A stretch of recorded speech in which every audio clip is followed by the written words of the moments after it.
Eastmarch Lore, Part 1.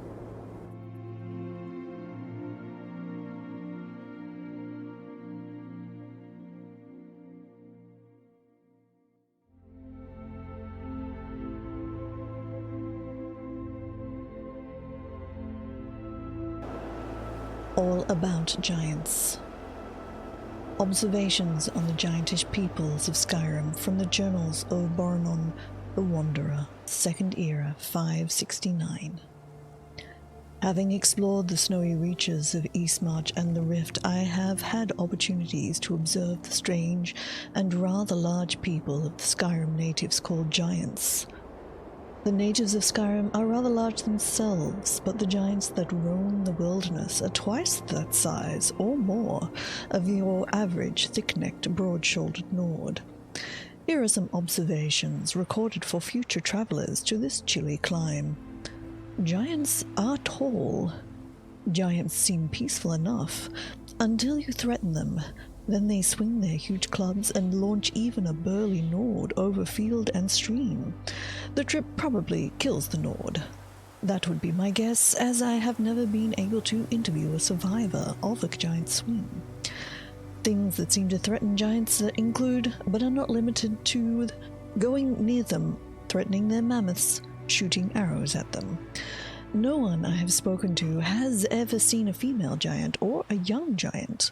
Are giant children taller than wood elves? Are female giants painfully shy? This calls for an additional observation. Giants paint rocks and trees near their encampments. This primitive art probably entices the rare female giant who might wander by, or the decorations mark territory, or the giants simply like to paint. This calls for further study.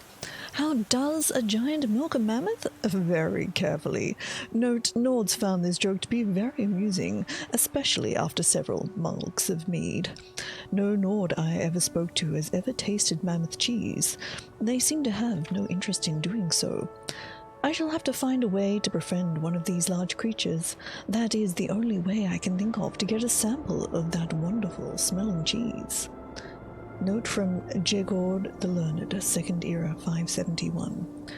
The wood elf Boronon was found at the base of the large hill near the area known as Cradle Crush. Given the condition of his body, that is, every bone broken, it appears that he ignored his own advice. Even the dimmest of Nord children know better than to approach a giant. As the nearest giant camp was nearly a league from where his body was found, I would say that the wood elves can travel great distances when launched by a giant's club. I have preserved his journal as a cautionary tale for future explorers of Eastmarch, the Rift, and other regions where giants make their homes. Heed its advice, even if the author did not. Don't try to befriend a giant. Dreamwalkers. Observations by Reynard, academic of Mournhold.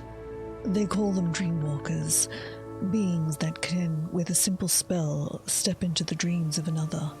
Your darkest desires, your most bizarre fantasies, your true self, all are revealed to these dreamwalkers like an open book. Your most prized memories ransacked and picked through like the leavings of last night's feast. Those who dreamwalk are said to have sworn themselves to the Daedric Prince Vimena, to have sold their souls for the ability to enter her plane, the Dreamstride. The veracity of this claim I cannot say, but similarities between what dreamwalkers do and what the priests of Vimena accomplish are quite uncanny. The only difference I could ascertain was how each entered the dream state. Vimena's priests require nothing more than the drop of an alchemical concoction, a draught prepared by the most brilliant alchemists. The dreamwalkers, however, require no such potion. They conjure a magic that appears to be innate, not taught or passed down by some hereditary process. Were they blessed by the Daedric Prince? Did their parents perform some sacred ritual to acquire this power upon birth? None I have spoken to truly know, or will say, one way or another. But what of the dreamwalkers themselves? What do they use this power to achieve? Think of the havoc one could cause by entering the dreams of another. That is a frightening thought indeed. Yet the dreamwalkers I met were kind and gentle. They use their powers to help others. They eliminate painful memories, cure mental illnesses that not even the best healers can mend. They accomplish incredible things by simply touching a person's dreams. I know, for I saw a dreamwalker in action. My wife and children contacted the Carnarvon flu. It was a terrible way to die, slow and painful. And when they died, my reason to live died with them. But the dreamwalker I met, he took pity on me.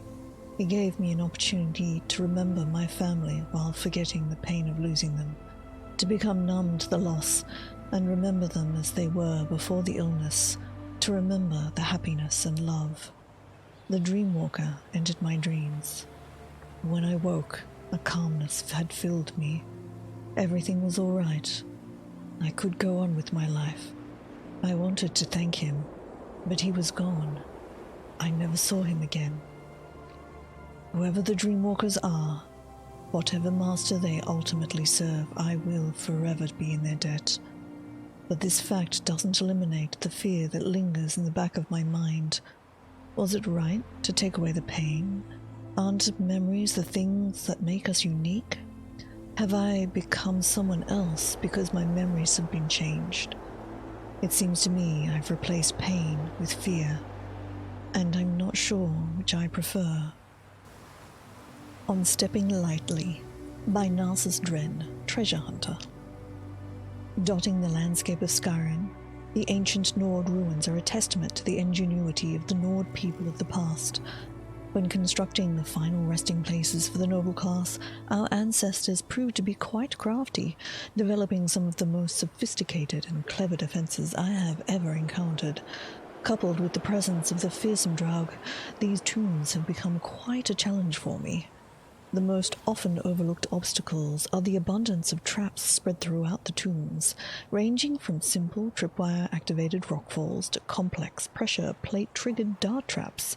The ancient Nords utilize these devices abundantly. Most of the traps can be bypassed by simply looking for the trigger mechanism and avoiding them. Since they are most often placed in areas where distractions abound, remember to keep your eyes to the floor. One of the keys to surviving in any Nord ruin is to use these traps to gain an upper hand against any denizen occupying the ruin.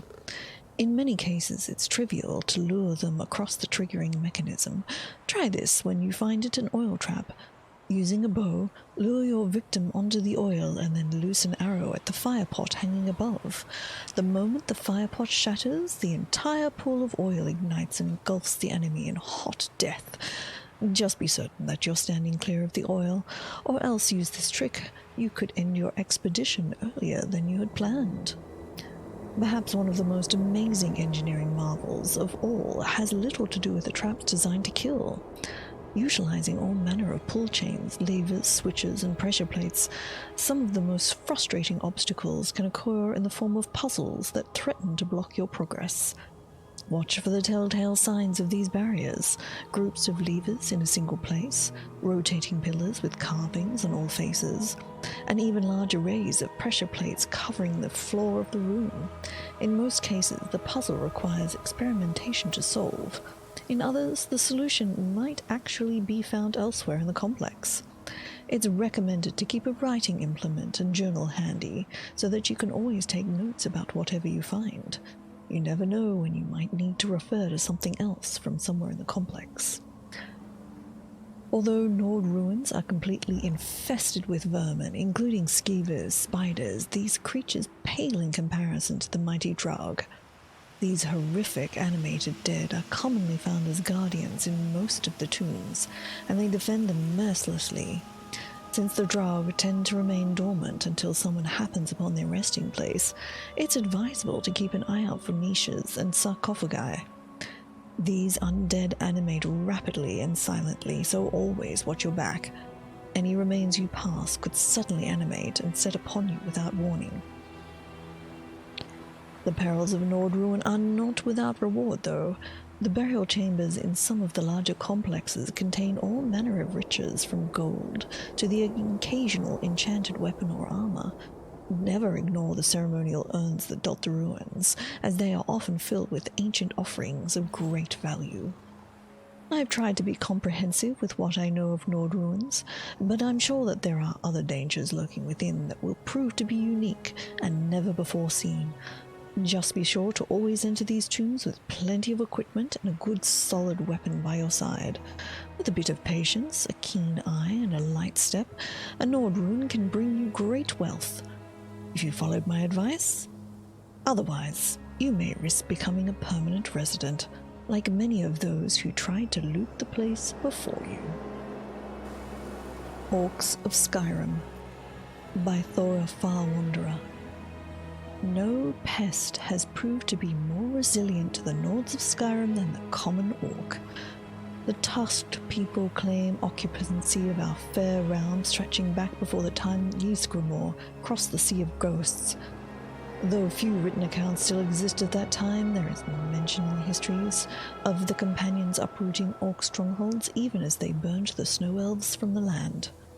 Orc strongholds are well-defended outposts, often situated around deposits of mineral wealth. Each contains the infrastructure to support a dozen or more families, surrounded by walls designed to repel anything but the strongest martial force. Many Jarls are remembered in song for dying vainly while attempting to root a stronghold from their lands. Worse, destroyed strongholds often return within a generation of their destruction, if not countered by a Nord fort that needs a constant supply of troops and provisions. Few Jarls can afford to defend piles of rock for more than a few years, and thus the orc strongholds remain a pox upon our land. Some strongholds have persisted this way for hundreds, if not thousands of years. It's said that the ancient orc stronghold of Cradle Crush in Eastmarch has never been taken by force, or abandoned, despite the complete exhaustion of the mineral vein it sits upon. The height of orcish power in Skyrim came with the establishment of Yunash's chiefdom in the early Second Era. With the destruction of Orsinium by the combined Breton and Redguard forces, the orcs were scattered across the north in a great exodus. Yunash and his people, exiled from High Rock, fled east to reclaim lands in Skyrim they felt were theirs by ancient right. The king of Western Skyrim, Svartir, was ineffective in holding back the orcs and the Reachmen that plagued the West Kingdom during his rule. The chiefdom was a bane upon the Western Folkreef for more than 30 years, until it was burned out by Hakvild Yrknashleia in the year 467 of the Second Era. Hakvild became the Jarl of Folkreef when Yunash killed his father on the field of battle. The young Jarl inherited little more than a crumbling hold, largely occupied by orcish invaders from the west. It's said that Hakvild challenged Yunash and the host of Yunash's orc champions to a ritual trial by combat. He defeated each in turn. How Hakvild learned of this obscure orcish ritual is not known, but with their leader's defeat, Yunash's followers abandoned the chiefdom. With the destruction of the chiefdom, the orcs scattered further into Skyrim or back into the mountains of Hrothgar. Orc clans descended from Yunash's people have an intense hatred of the kings of Skyrim. It's ironic, given this enmity for the Nords has grown even as the orcs themselves have re-established ties with the peoples of the Western Tamriel that burned their first homesteads hundreds of years ago. Second Invasion. Reports. Seven Suns Height. The Akaviri land their ships in force. Several have been turned away or sunk, but more slip past our guard. Our forces move forward to meet them on the cliffs above the beaches, where we hold the high ground. From our vantage point, the Queen watches their approach. She will get to see firsthand the ferocity and strength of the Blood Claws. 8 Suns Height. The Akaviri ships have dropped anchor back from the beach. Perhaps they fear our blades. I say let them starve themselves in their ships, but Princess Nirnhild believes they plot rather than cower. She is wiser than I, so I have sent scouts to find and foil any cowardly underhand tactics they might be ready to deploy. 19 Suns Height. More than a week and still the Akaviri do not attack. The soldiers grow restless and Princess Nirnhild broods. Scouts have been returned without information. Still, I continue to send them out day after day. None have spoken against me, but I see their looks as I order yet another patrol along the beaches. The blood claws were made for slaughter, not waiting. 22 suns height. Arguments and fighting in the camp, and the Akaviri still wait with their fleet just beyond our grasp. We've heard reports of attacks north and south of us, along the coast, even as far south as the Dark Elf lands. The troops wonder why we wait when fighting takes place elsewhere, and wonder begins to turn to anger. Princess Nirnhild insists that this is their main fleet, and that they are trying to lure us away from our position. When she speaks, the soldiers become calm and thoughtful. She cuts them right through their anger and bitterness. I wish she would address them more often. 26 suns height. An Akaviri ship landed today. It hit the beach in the darkness just before morning. Our soldiers surrounded it, expecting a hail of arrows from within, but none came. It was odd that such a large ship beached itself, but the troops were bored and hungry for blood. The magical traps on the ship claimed the lives of 7 warriors. I have never seen the troops so angry. Even the princess had trouble calming them. When the Akaviri land, they will be torn to shreds if we don't tear up ourselves apart first, that is. 29 suns height. Reports of the Dark Elf lands being overrun. There is little love lost between Nords and Dark Elves, but at this moment we share frustration they must feel. The reports talk of Akaviri in their fields, and our warriors hunger for combat. I have spoken with the princess. I have told her this news may have pushed the blood claws to a new level of rage. She said nothing, only pressed her lips together. She's always several steps ahead of the rest of us, and I fear she has seen something I have yet to notice. Second lost seed.